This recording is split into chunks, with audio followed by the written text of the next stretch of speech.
Good afternoon, everyone, and welcome. I'm Jamie Bissell. I'm a senior program officer at the Robert Wood Johnson Foundation, also a member of our Global Ideas for U.S. Solutions team. And I am thrilled to be your moderator for today's webinar, which represents our 16th episode in the Reimagined in America series. So if you are returning to the series, we welcome you back. Thrilled to have you. And if this is your first time, we promise it'll be the best hour that you spend all day. We are really excited to have you. I hope you all had a chance to take the Blue Marble quiz we had up on screen. It's a lot of fun. And if you didn't, you can certainly spend a few minutes after the webinar to take it. So before we begin, I just wanted to go over a few quick logistics. If you'd like to turn on live closed captioning, simply select the live captions button on the bottom of your screen. You can submit a question at any time for our speakers by clicking on the Q&A button at the bottom of your screen. And in addition, we are recording this webinar, so everyone will receive an email likely early next week with a link to the recording and any resources that are referenced today.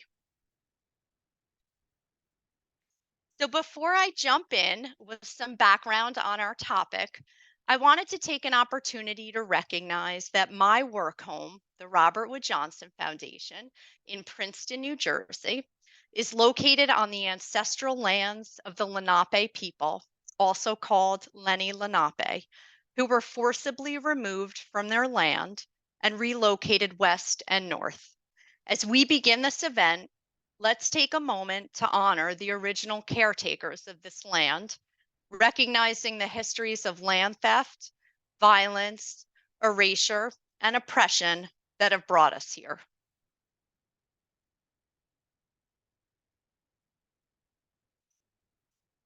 Thank you. So, if I ask you to think about how commercial entities influence our health, what would you picture? Perhaps you would think about working conditions, advertising and marketing tactics and strategies, or specific products, all commercial determinants of health. That is, the systems, practices, policies, and products through which commercial actors influence health and equity. The private sector has long shaped the world around us, influencing the conditions that create health. And this includes influencing our food choices and our diet. We all know that all parents and caregivers want to provide their kids with the healthiest, best life possible, and that includes providing them with healthy food. But that can be really challenging for many, many families in America. Interconnected issues of inequity, racism, and poverty make it very difficult to find and afford healthy food. And clearly, inflation has been pushing healthy eating out of reach for millions of kids and families in America. Large multinational food and beverage companies help to create some of these barriers, pushing kids, parents, caregivers towards options that may be convenient, but would certainly not be considered healthy.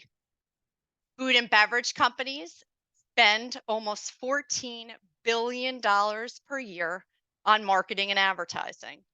That is 80% of which promotes fast food, candy, sugar sweetened beverages, and unhealthy treats.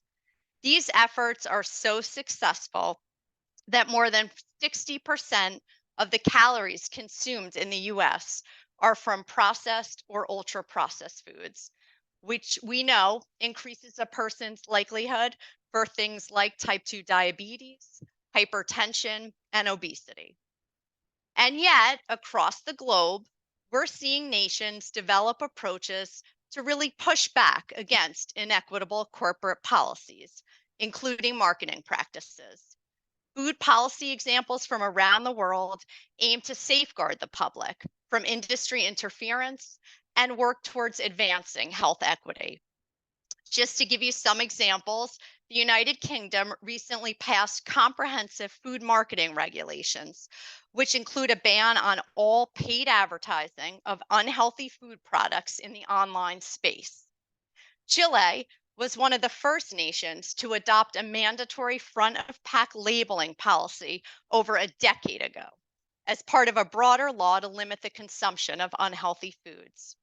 Countries like Brazil and Colombia have policies on industry interference and conflicts of interest to reduce their undue influence. And Mexico has had a sugar sweetened beverage tax on its beverages as part of a public health policy aimed at reducing and mitigating the consequences of obesity. There is clearly a lot of inspiration that we can draw from these examples. And I would argue the timing for this conversation could not be better. There is so much happening right now, from the World Food Forum and Sustainable Development Goals Summit happening this fall to regions in the global south taking charge of their own food systems. Seismic shifts are happening in the geopolitics of food. The World Health Organization will issue its very first annual report on the commercial determinants of health, likely later this year.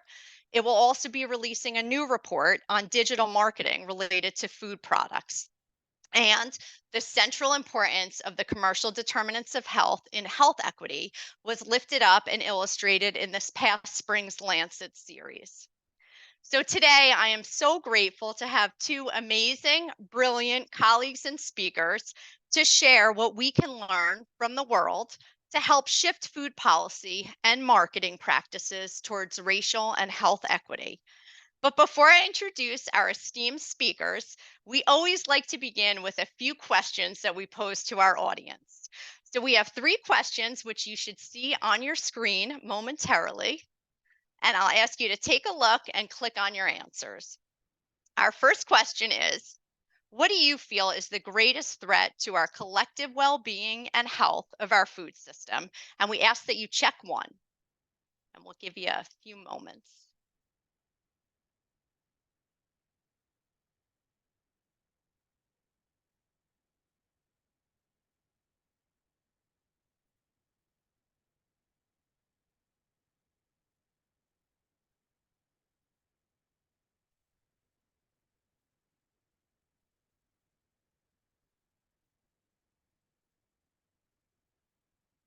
Ready for the second one?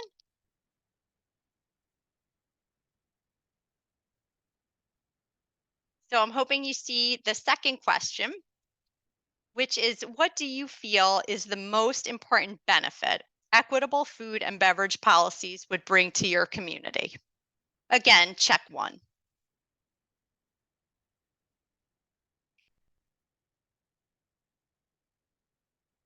And lastly, we ask that if you scroll down, you'll see our final question, and that's simply, why did you join today's webinar?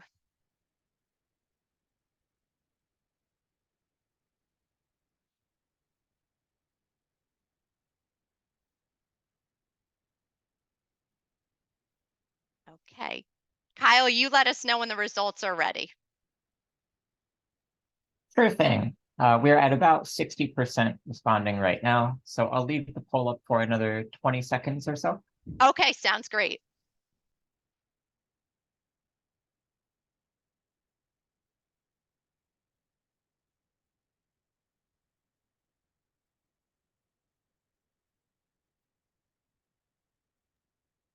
I'll be closing the poll now and showing the results.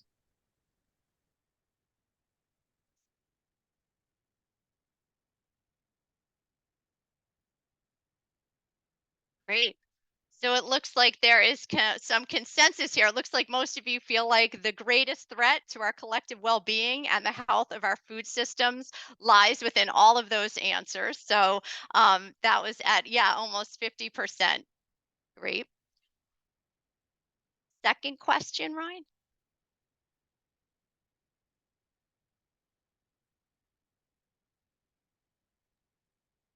It looked like 39% of people were at all of the above as well. Okay, fantastic. Sorry, guys, I'm scrolling down here. Okay, and finally, we're sort of split across in terms of why folks were joining today's webinar. So I think regardless where you landed on question number 3, I'm pretty confident that our awesome speakers can help make all of these things happen. So with that, I'm super excited to introduce our 2 speakers for today. I'd love to introduce Jeff Chester, who is the Executive Director of the Center for Digital Democracy. The center advocates for citizens, consumers, and other stakeholders on consumer protection, public health, and privacy online.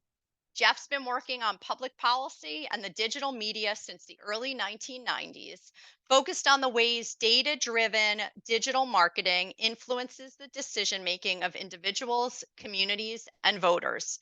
Jeff was among the first advocates raising concerns about the ways online advertising was used to promote fast foods, alcoholic beverages, and prescription drugs.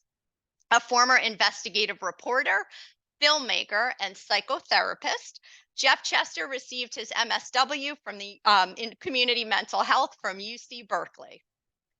Second guest is Ashka Nayak, who serves as the Director of Research and Policy at an organization called Corporate Accountability, an organization working to challenge abuses by transnational corporations. Ashka directs campaign development, corporate research, and policy work while also leading the food program. And in her spare time is also pursuing a doctorate at the University of Massachusetts, investigating the intersectionality of food security, women's rights, and policy infrastructure in South Asia. She has more than 2 decades of international experience working across climate and food movements in India and the US. Welcome to you both. I am thrilled that you are joining us today. So I'm going to kick things off with a few questions of my own, and then we will be excited, hopefully, to take a ton of audience questions. For the audience, just remember you can submit a question at any point by clicking on the Q&A button on the bottom of your screen. So let's get started. First question is to you, Jeff. I'd love for you to tell us about the work that you're doing around the role of digital food marketing on young people's health. What role should health equity play in policies for regulating the digital marketing of unhealthy foods and beverages?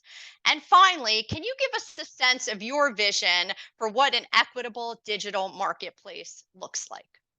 Thanks, Jamie and colleagues. Well, I'm sure we all know there's nonstop targeting of young people, especially youth of color, by the food and beverage brands and their global digital platform partners all over the world, including, of course, here in the United States. There's a 24/7 online barrage of highly targeted, cutting edge, and very sophisticated and manipulative marketing techniques used to promote the least unhealthy foods, including artificial intelligence, virtual reality, gaming, neuromarketing, and other ways to influence the brain and our emotions, intensive location geo-tracking, influencers, plus data practices based on what the Federal Trade Commission now calls data-driven commercial surveillance.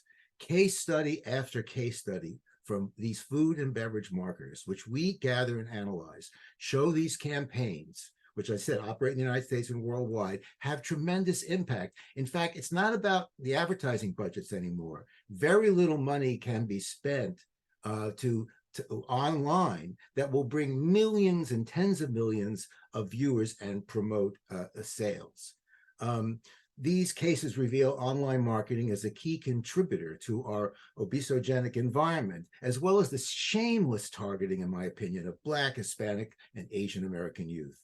Our group has tracked these developments from the very beginning of the online era, and our work has especially led to various federal and global regulations to better protect children online. For example, we are responsible for the passage back in 1998 of the United States' only law that regulates online privacy, which is for children 12 and under. It's called COPPA, and that's why if many of you are parents or went online, you would say you have to be 13 and older. That's because of that law, and that's had an impact in some way on the ability of the advertisers to do their job, but it hasn't been good enough. We're especially focused on how food and beverage marketers use racial, ethnic, geo targeting and other data to better reach and influence youth of color. The slide is up, so I want to show you. This is from a recent presentation, a major ad industry event. And what the ad industry understands is, which I think gives communities leverage, is all of their economic growth in the United States depends on their ability to sell to communities of color. Here you can see from this slide, and particularly youth of color. And when they talk about the market verticals that they intend to sell to communities of color, food and beverage, fast food is high on the list. So we can take that slide down and show slide 2 to better target communities of color. Advertisers. Wait a second. I'm so sorry. Well, I've made a mistake, so I'll keep that slide up. Another opportunity here is I have to apologize here. Oh no, actually the slides got mixed up. So it's slide 3, the data slide now. You do slide 3. I apologize. This shows you the kind of data sources that the industry has assembled to better target communities of color. And this particular initiative is focused on unhealthy food as well. These communities face new forms of discrimination from these data practices, surveillance and privacy threats, as well as risks to their health and financial security from such data-driven targeting. But it potentially provides civil rights and health equity groups a powerful instrument how diverse communities spend their money to demand significant changes in how advertising and digital media impacts their lives. There's another critical opportunity for civil rights, health equity groups, and others take advantage here. The series of diversity, equity, and inclusion promises made by the leading food and beverage companies, that previous slide. After the murder of George Floyd and the protests which ensued, the advertising, media, digital, fast food companies, all the leading companies made significant promises about how they would change their practices for the next several years. If these promises and commitments were fulfilled, we would see a media system much more diverse, controlled by content and ad budgets controlled more by communities of color. And it would also provide an opportunity to have a discussion about how we change the current nature of digital advertising. We also need to take advantage of the growing international focus on digital food marketing and health equity. There's new research tools, such as measurement tools and policy proposals developed by the WHO to better measure and respond to unhealthy food marketing. Groundbreaking legislation, as Jamie has mentioned, has been passed in the UK, which is really a case study of what we could do in the United States. A very small team of public health advocates and researchers work closely together to plan a campaign that over the years led to this major fundamental groundbreaking change. That kind of model could happen here too. There are other laws in the European Union to better protect children and teens online and also limit discriminatory data practices. Given that work globally on digital marketing and health equity, the building blocks are there for the U.S. groups to identify and adopt frameworks and initiatives that could change the course of what will otherwise be a highly commercialized, discriminatory, unhealthy food environment in this part of the century. Thanks. Fantastic. Thanks, Jeff. Fascinating, I think frustrating, and also inspiring in many ways. So, Ashka, next question is for you. How are other nations, particularly those in the global south, approaching policies that safeguard the health and well-being of their populations, especially kids and youth? And how are those nations overcoming challenges while trying to implement these efforts? Thank you, Jamie, first of all, for this wonderful opportunity to discuss this topic with you and Jeff. Thank you to the Foundation for the invitation, and also deeply grateful to the hundreds who are joining this dialogue. So I returned from India just a couple of weeks ago and observing how hunger and malnutrition on the one hand and obesity and food wastage, on the other are impacting nearly half of its population and of pretty much the world. I feel this debate seems substantively urgent. While here, right in the US, we also know that food insecurity is in double digit, despite a majority of actors of the billion-dollar global food industry headquartered right here. So we can agree the system is inequitable and in need of repair. However, the good news is that today we are seeing greater awareness and stronger policies about what is broken and how to mend it. And in this, Global South nations deserve honorable mentions. It's important to recognize that many of these nations have recently emerged from Western colonization, do not own the IPs or the profits of the food industry, but are essentially providing their rich food traditions, their biodiversity as natural resources, and their labor for the industry's massively globalized food supply chain and production chains, allowing the giants like the Nestle, like the Coca-Cola and PepsiCo to be what they are today. And may it be through access to water or sugarcane or palm oil. So many of these nations are now pushing back on letting their children, their population be the experiments of the food industry. And we are seeing policies and practices emerging in these regions that could be loosely grouped into 5 cohorts. I would say one would be food labeling, second around restriction on some form of marketing and sales of certain kind of products to certain types of audiences. Third would be fiscal policies, right, like soda taxes and so on. Fourth would be around models of evaluating healthiness or unhealthiness of products. And fifth, and in my humble view, quite an important one, is focus on industry's influence and interference in policymaking spaces. And I don't think we have the time to share example for each of them, but you already shared the example of Chile, which became the first country to adopt a mandatory front of package labeling in 2012. And eventually it implemented bans on the advertising of ultra-processed food during child-focused TV time at cinemas, and locations that attract a high population of children. In 2016, Taiwan adopted a policy to ban marketing of junk food during children's TV time hours. I think it's somewhere around 5 p.m. to 9 p.m. And since then, many countries have adopted multifaceted, warning and restrictions. Like recently, Mexico and Argentina went a step ahead, included messaging around sweeteners and caffeine, with a recommendation to avoid their consumption in children. In India, in 2020, the government of India finalized a law banning the sale and marketing of unhealthy food products in schools and around a 50-meter radius of schools. Also, we talk about children's health, then we can't ignore the role of the infant formula industry either. This is, in fact, our founding story, as you can see on the slide. So a recent survey of the national implementation of the International Code on Marketing of Breast Milk Substitute, published, I think, a few months ago, revealed that in countries like Kenya and Cambodia, laws are being passed to regulate production and promotion of infant formula, infant foods, including through digital media. Also in 2023, I think you mentioned in your introduction, World Health Organization published a guidance on policies to protect children from the harmful impact of food marketing, which confirms that in the past decade, marketing of ultra-processed foods remains quite pervasive and quite persuasive across the globe. But it also confirms that public policies to protect children are by and large acceptable to the public. It is the industry that is not quite happy with such policies.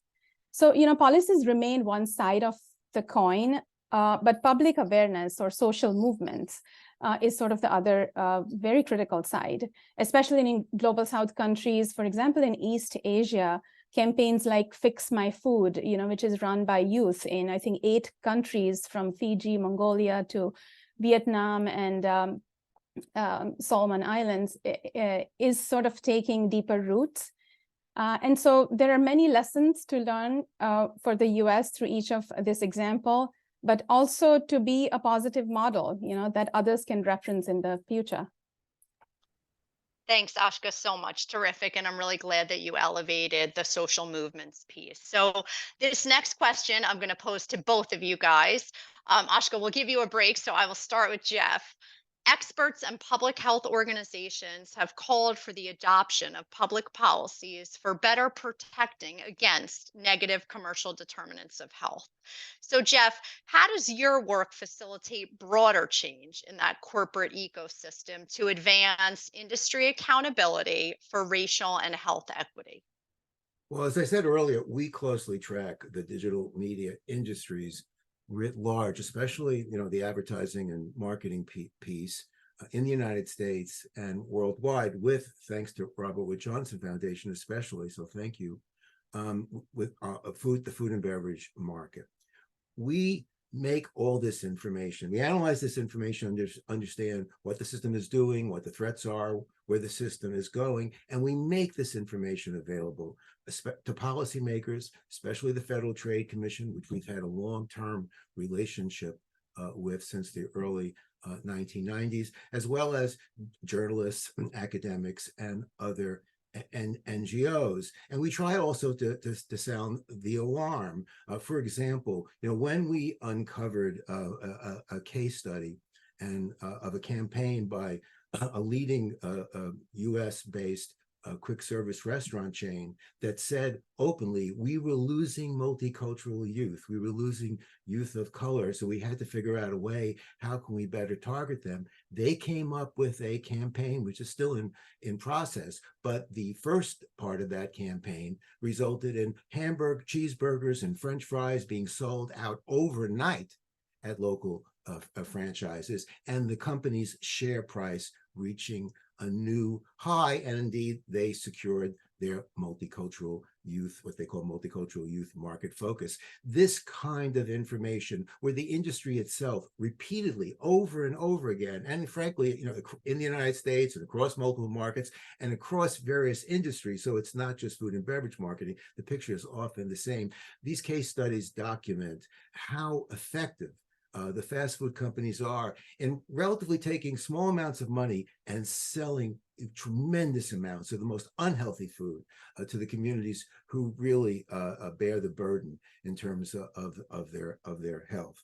So we have created our work has really contributed to the current Federal Trade Commission's work on digital advertising and privacy. As I said earlier, we're responsible for the Children's Privacy Law, which we were able to update in 2012 to give it EU-like power to protect children. It's about to be further strengthened under this FTC. And indeed, and I'll talk about this later, we're working very closely with this Federal Trade Commission, which is attempting to regulate commercial surveillance advertising for children and teens and others. And both Meta and Google in the food area have had to change their policies to some extent because of the work that we and our allies are doing. But we also have we're also focused on the changes to the U.S. digital media system broadly and what it means in terms of equity and diversity and health. The system is becoming more consolidated and more commercialized. I mean, food and beverage marketers and media companies have already adopted ChatGPT, which is the latest form of artificial intelligence, to power advertising, to power targeted programming.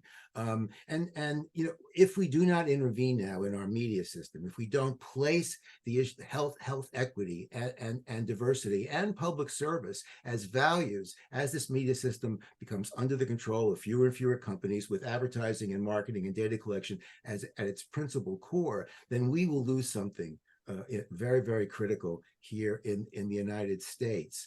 But I think that we can look elsewhere for models abroad, including the European Union and elsewhere, to bring here to promote protections against advertising of young people, to promote diversity, and to promote public health equity. It's time now to develop a U.S. strategy to accomplish this. Thanks. Thanks, Jeff, so much. I definitely hear your sense of urgency, as you articulate all of this. So, Ashka, I'm going to repeat the question for you because it's been a few minutes. So, again, experts, public policy organizations have called for the adoption of public policies for better protecting against the negative consequences of commercial determinants of health.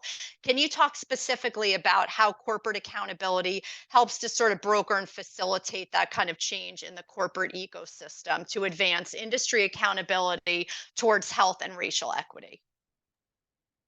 Sure, thank you, Jamie. And this is all sort of just adding to, what Jeff shared. You already shared some numbers at the outset, Jamie, so I'm going to add to those numbers. So let's begin with some of those. So despite wars, floods, wildfires, last year, the top 25 companies of the food sector generated $1.8 trillion, with profits close to $160 billion. Out of the 10 top companies by market cap, 6 are headquartered right here in the US. I'm just going to let it sit with us. Many of these companies spend tens of millions of dollars every year in the US on lobbying around trade and taxes. And United States is one of 200 countries that many of these corporations do business in. So why do these numbers matter? Because we, like many others in Jeff's organization, began to observe in the past few years, what is it that is allowing these corporations to market and sell their unhealthy products in such an inequitable and unregulated manner? And this is because of the immense political power that this industry has amassed over time. So over the years, our food campaign has concentrated on exposing this power and challenging industry's interference in the politics and policies related to food and nutrition. It initially focused on McDonald's, compelling it to retire its clown, Ronald McDonald, from luring kids into buying their unhealthy products and focusing more on issues related to food marketing to communities of color, children and youth. But our campaign is also evolving, as are the tactics of the food industry. Additionally, our work also focuses on dismantling how industry influences science on the one hand and public narrative in its favor. And what Jeff mentioned is it really feeds into building this public narrative. And following the work of many allies over decades, we have campaigned the likes of Coca-Cola and PepsiCo to stop funding groups like the International Life Sciences Institute or the Calorie Control Council. And there are so many more that do precisely that. And collectively, we have had several victories as well. And we believe, we cannot and have not done any of this work in isolation. So partnerships with allies like you, across civil society, policy, and academic spaces have been instrumental in this effort of making the invisible power of industry over our health and well-being more visible to more audiences and making the industry accountable to the people. Ashka, thank you so much. So again, in the spirit of, recognizing that I don't think any of us are, anti-business, but we're all really pro-health. Can you just talk a little bit before we go to the audience question about any notable models of pro-health acting businesses? In other words, are you seeing good examples where commercial actors are actually doing the right thing in the spirit of improving health and health equity? That's a vital sort of injection into the questions, because many of these food corporations are publicly owned companies. This is very important to recognize because, as I mentioned before, many of these are headquartered right here in the US. So they're, in a sense, co-owned by thousands, if not millions, of shareholders, many of whom could be in our audience today. So another dimension of our work has focused on shareholder advocacy and working with investors. And over the years, we have filed resolutions at annual shareholder meetings of some of the topmost food and beverage corporations, demanding they undertake third-party audits, for example, of their products that are fueling diet-related diseases in children and youth, especially from Black and Indigenous communities, to demanding they make all of their political activities and spending transparent across all of their global markets. And to our utter surprise, the support from shareholders is surging. Sometimes close to a fifth of all shareholders are supporting such resolutions, which is significant, because seeing such support has effectively made these corporations pay attention to the issues of equity and accountability and transparency, and to begin dialoguing with us and others on those topics. So, do we have good examples when commercial actors are concerned? Well, I can say with confidence that there are many good examples of how they can be compelled to focus on specific business practices and change them for the better. Thank you, Ashka. I am going to pivot us right now to, we have a whole bunch of questions coming in from the audience, which is fantastic. So can you talk about how young people who are the targets of these more insidious campaigns are, how are they involved in your work specifically?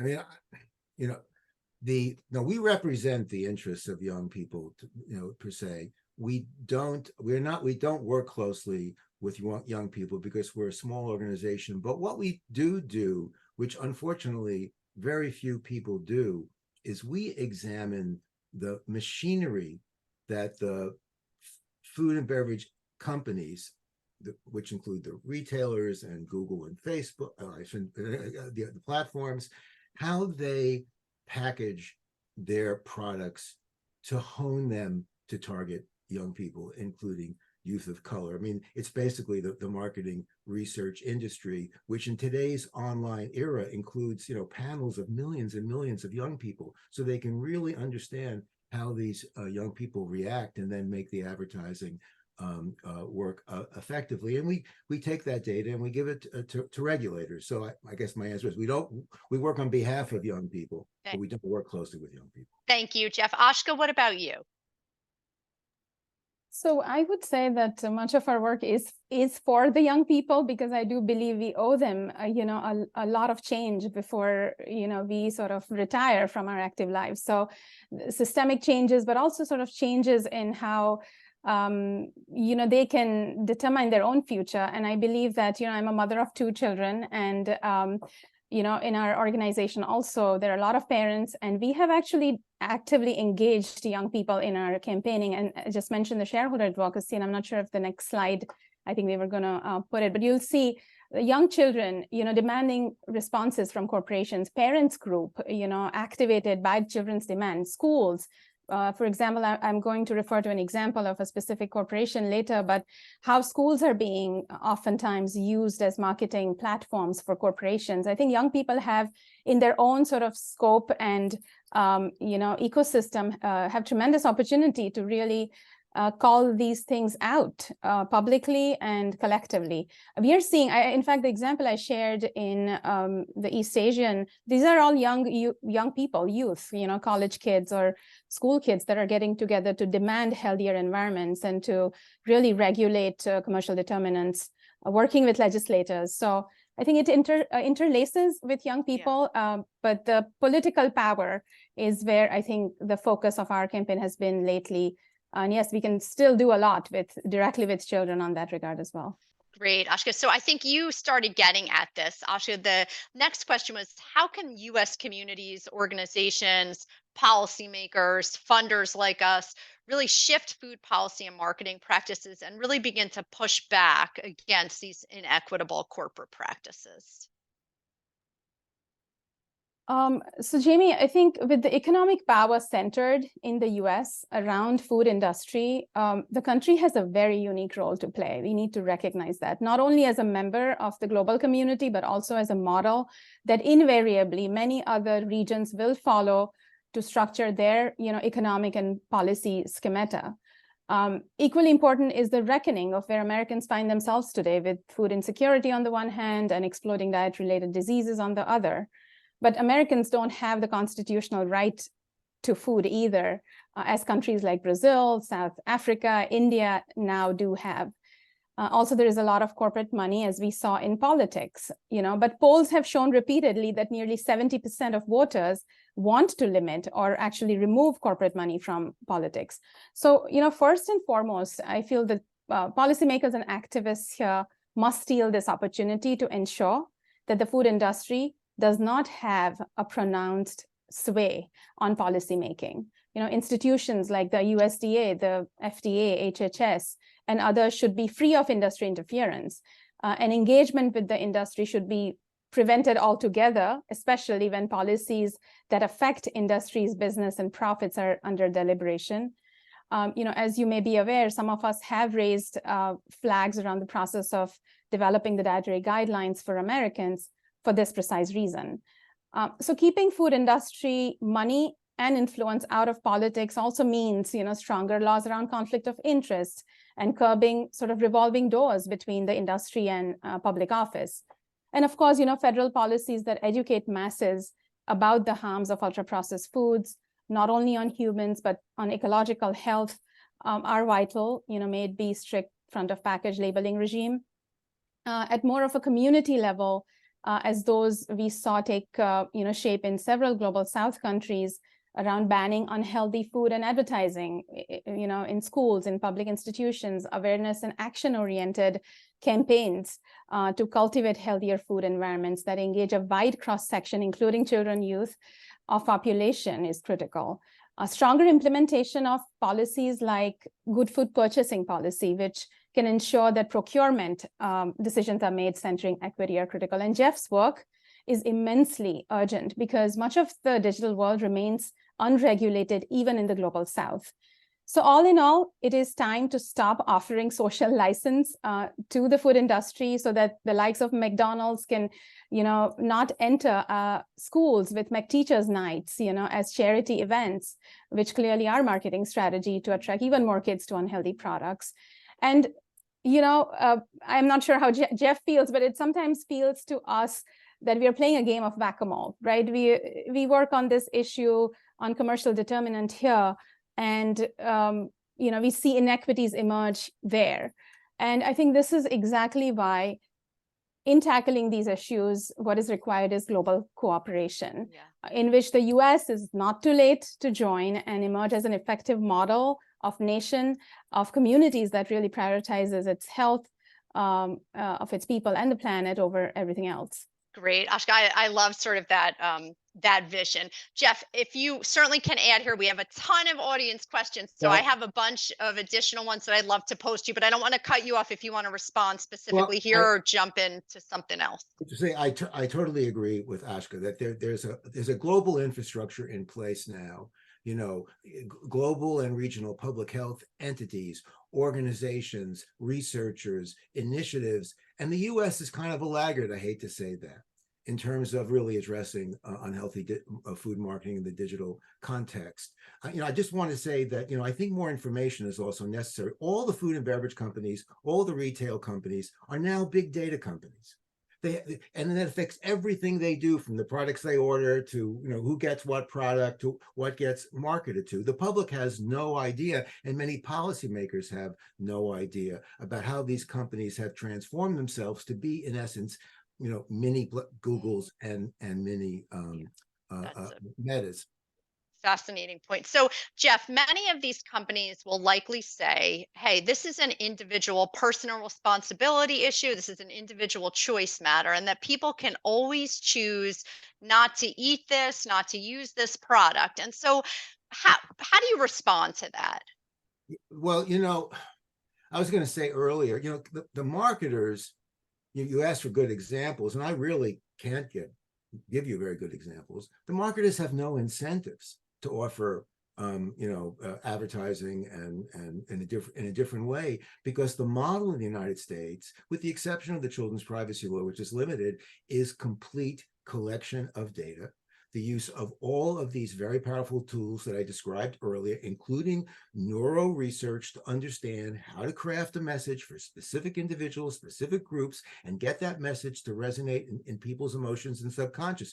This is a technique that's been used for years. It's growing and it's all over the world. Then you're surrounded. Let's talk about an individual. You have no idea about all the data that's been collected about you and how that data is being used to form advertising in real time. You don't know how the techniques about how that data is personalized and knows you've gone to the grocery store, knows what ads you've watched on streaming video, knows what content you like to watch, knows in your family and community what you buy at the grocery store, and puts that all together increasingly in real time to send you compelling messages, discounts, offers, including when you use an app to get your discounts at the grocery store, go to the dollar store. So it's not an individual choice, in my view. The deck is stacked, which is why we need regulators to get involved. And we're in a moment in time where this Federal Trade Commission, this is a very important period here at the end of the Biden administration. This Federal Trade Commission wants to do something serious to protect children and youth and everybody else. And it would be great if we could mobilize the communities concerned about public health and equity to be more involved get these Yeah. proposals through. That's great, Jeff. So frightening, but I think also we have some enlightened leadership, and I think that that's great. Ashka, next question is for you. So you've spoken a lot about commercial actors in the food system. In the U.S., there's a recent movement to recruit the health system, including commercial insurers and others, to better partner in improving equitable access to healthy food and push back on systems that promote unhealthy lifestyle practices. Are you seeing the health sector in other nations being activated in that similar way? This is a quite timely a question, so thank you for whoever asked. You know, the consolidation of power across any industry, may it be food, health, oil, you know, so on and so forth, that we see in the West is just coming up in many global South countries. And I'm most familiar with the South Asian region. The health industry is not as consolidated and concentrated in the hands of a few actors, which is a good thing in many ways, because yes, I mean, health professionals in, say, my hometown or my region are not getting money from big pharmaceuticals to prescribe certain types of drugs over prescribing good, nutritious, diet. So in some ways, health sector, I believe, is actually serving better the health and nutrition of populations in global South. But also, I mean, we are seeing pretty big liberalization of the health markets in those countries, especially in Africa. You know, healthcare is the next place where most of the private equity and financial institutions want to invest. So it is at danger. I wouldn't say that they're sort of doing everything they can, but there is a lot more awareness and pushback to the industry in many of these countries than we see here in my community in New England, for example. Jeff, if you want to, I don't know if you want to add anything to that. Okay, so given the ubiquitous nature of ultra-processed foods in the food supply, let's talk for a minute about that. With the high recognition of ultra-processed foods and the low cost of these products in comparison to the more nutrient-dense foods, can you speak to the expected purchasing results of these products if marketing policies are strongly implemented and enforced? Jeff. Well, I mean, people should go look at the Instacart IPO. It's called an S1, which came out about 2 weeks ago. Because I think it's emblematic of where, food and beverage shopping is done today, right? It's done in store, it's done online, in a combination of both. And you could look at that and you could say it applies to all the supermarkets and the dollar stores, et cetera. What's happened is that the brands are able to buy access to the online system, to the online carts, to make, let's say, the unhealthy food the default. Look, this would not be a complete answer, but they could change the way they market. They could change the incentives. They could change the subsidies. Yes, the profits would be lower, right? Would have to potentially here because they make so much money off the unhealthy food, but they could change it and promote the healthy food in a very significant way. Right now, if you look at the system, as I said, it's really rigged because the brands, in essence, are able to buy individual consumers when they go online in their shopping carts and when they get their loyalty coupons on their mobile phone. So that's one place we could start. Great. Ashka, do you want to add anything to that? Yeah, I do want to add something, actually. So, when we say they're cheaper, I mean, are they really cheap? Because what we don't see, and this is where the invisible power comes in, is the massive subsidies that go into making these products cheap. I think the United States spends, the taxpayers, all of us spend nearly $4 billion annually on the sugar production because sugar is subsidized. Corn in 2019, more than $2 billion in subsidies went to corn. So are they really cheap? I think is the first question. And second question, how can we make this invisible cost that we all bear more visible? And I keep coming back to this visibility and transparency issue because, as Jeff sort of really highlighted, it really is all happening behind the curtain. So it is not cheap. It is expensive if we were to stop these subsidies. If we were to start giving subsidies on lentils and spinach and carrots, I think they would be cheap. So I think it is political, it is systemic, and I think it's about time that we start really looking at the true cost. Fantastic point. Given how nimble industry is with changing marketing, especially in the digital space, how can we get ahead with policy and advocacy to stop predatory practices? Jeff. Well, yes, that they change, and yes, they're always on the cutting edge. I mean, if you looked at all the fast food companies now, as I said, they're all using Chat GPT. It's been 3 months, and they're already using it to create products and advertising campaigns. But it's not rocket science how to regulate them, which is why we've been focused on privacy and data from the very beginning, which, by the way, is a bipartisan issue in many ways. If you change the nature of the data system, and if you prohibit the kind of discriminatory data practices, which are pervasive and unfairly impact communities of color, especially, you can stop a lot of this. And we have models now. As in the UK, yes, it's been delayed. It's now for 2025, but it's a model. So we can have an impact on what they do, which is why, as Ashka said, they are lobbying 24/7 to make sure that rules on children are not passed currently. Ashka, I don't know if you want to add to that, and we may have time for just one more question. So why don't let's go there. So last question, and I know there were tons of others, so I apologize that we're not going to get through all of them, but many of these companies are global and headquartered in different nations from the audiences that they reach. However, governments only have power to restrict online activity in their own nations. How do you recommend that governments bring in restrictions that fully restrict all the unhealthy food advertising that their citizens are exposed to? So Jeff, do you want to take that? And then if Ashka has anything to add. Yeah, I mean, look, of course, in the European Union, they're able to regulate, among all the nation states. Protecting people's privacy online, data practices that protect children and teens are very easy to do. And we believe, and regulators have been doing it elsewhere. In the UK and the EU and other countries, and they are poised to do it here. I won't go into the details, but indeed, we could cut down on a lot of unhealthy food and beverage marketing if regulators enact rules to protect the privacy of young people. Great, thanks, Jeff. Ashka, I don't know if you want to add anything to that.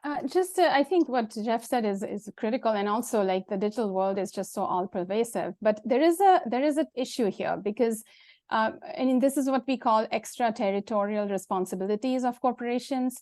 And, when it comes to supply chains, in addition to marketing, I mean, all these corporations, yes, they are headquartered in different nations, but primarily in global North nations, have, all these supply chains. They're extracting water, they're polluting natural resources, they're marketing irresponsibly, and so on and so forth. And legally, we haven't evolved enough, and there are many efforts being done by the movements from the spaces of legal spaces to activist spaces on really creating a legal infrastructure where corporations can be held accountable for their extraterritorial responsibilities. And for those who may not know, but there is a whole process of treaty making undertaken within the UN auspices, and it's called the TNC, Transnational Corporations Related Treaties, Business and Human Rights Treaty, which specifically is working toward getting these responsibilities being institutionalized in a legal framework. So there is a bigger issue here, and I think, of course, we don't have enough time to get to the nitty-gritty of it, but I think it's worth keeping in front of us as we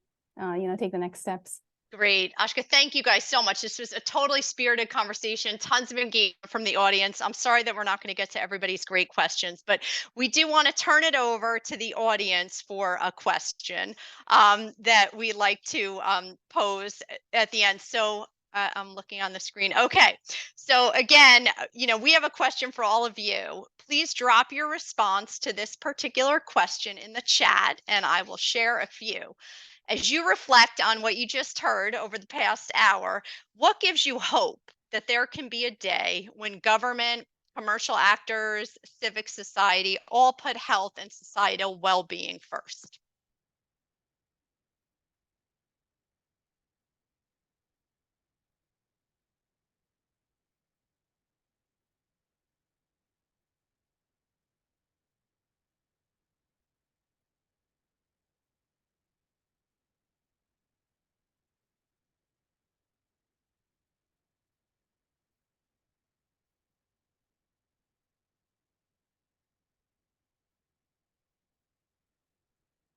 Yeah, I'm seeing some good answers. I'm seeing our youth, um, future generations of activists. Okay. Great. Well, keep those coming. We are going to start to wrap up. I'm sensitive to, we are almost at the top of the hour. And again, just really wanted to thank everyone so much who enjoyed what I think has been a really spirited, very engaged conversation. Huge thanks to Jeff and Ashka. To learn more about their amazing work, please visit the links in the chat that will be put up in the chat shortly, if not yet. And as we said earlier, we'll be making the recording available to everyone, so you can listen to the conversation again later if you'd like to, and share with anyone who you think might be interested. Again, I feel like this conversation, really emboldens all of us to imagine and invest in a world where human and planetary health is always prioritized over profit. So thank you all for that. Again, after you sign off, we do ask that you take a moment to please fill out the very short survey that will pop up on your screen. Your feedback is incredibly helpful to us as we think about the future of this webinar series. And as always, stay safe, be well, have a fantastic weekend. For those of you who are celebrating the holiday this evening, La Shana Tova. And we hope to see you all on our next Reimagined in America webinar. Thank you again so much. And special thanks also to the entire extended RWJF team and communications team who orchestrate this entire webinar. So again, thanks so much, everybody, for joining us.